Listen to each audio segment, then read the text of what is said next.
Munisa Rizayevaning klip atrofidagi tushunmovchiliklar va qizlardan uzr so'rashi yuzasidan ijtimoiy tarmoqlarda Instagram sahifasida tarqalgan to'liq rasmiy bayonot va murojaat bilan tanishtiramiz. Assalomu alaykum. Siz bilan yangiliklar uz kanali bizga obuna bo'ling va like bosishni unutmang. Xabar davomida yana bir xushxabar bilan tanishishingiz mumkin. Assalomu alaykum aziz yurtdoshlar, qadrdon muxlislarim va barcha ayol qizlarimiz.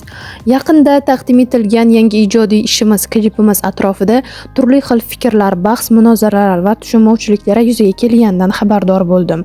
Bu holat meni juda qattiq tashvishga soldi. Avvalambor shuni alohida ta'kidlamoqchimanki, biz ushbu klipni suratga olishdan oldin jamiyatimizdagi juda og'riqli mavzularni, xiyonat, aldov, soxtalik va ayollarimiz duch kelayotgan ayrim qiyinchiliklarni ko'rsatish maqsadida edik.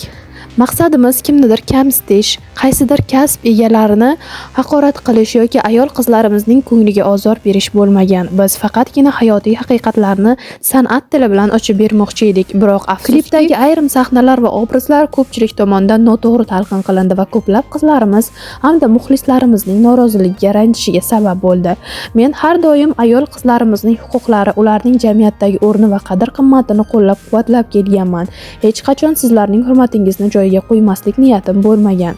Agar ushbu klipimiz orqali qaysidir qizimizning, ayolimizning ko'ngliga bilmay ozor berib qo'ygan bo'lsak, vaziyatni noto'g'ri tushunishlariga sababchi bo'lgan bo'lsak, barcha qizlarimizdan va muxlislarimizdan chin dildan uzr so'rayman. Sizlarning fikringiz, his-tuyg'ularingiz men uchun doim birinchi o'rinda turadi. Biz ijodiy jamoamiz bilan bildirilgan barcha e'tirozlarni inobatga olamiz va kelgusida bunday holatlar takrorlanmasligi uchun harakat qilamiz.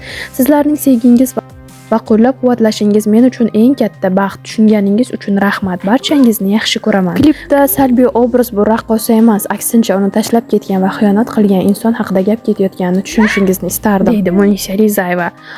Eslatib o'tamiz, yaqindagina prezident farmoni bilan madaniyat, san'at va adabiyot sohalari xodimlaridan bir guruh mukofotlandi. Shu qatorda Munisa Rizayeva, Otabek Muhammadzohid, Xurshid Rasulov va Tolib Mo'minovlarga O'zbekiston Respublikasida xizmat ko'rsatgan artist faxriy unvoni berildi. Shuningdek, Ra'no Yarash va Uchqun Tillayev, Matyoqub Matchonov hamda G'iyos Boytoyevlar O'zbekiston Respublikasi xalq artisti faxriy unvoni bilan taqdirlandi. Shu va shunga o'xshash shou-biznes yangiliklari sizga qiziq bo'lsa, yangiliklar uz kanaliga obuna bo'ling, like bosing va qo'ng'iroq tugmasini bosib qo'yishni ham unutmang.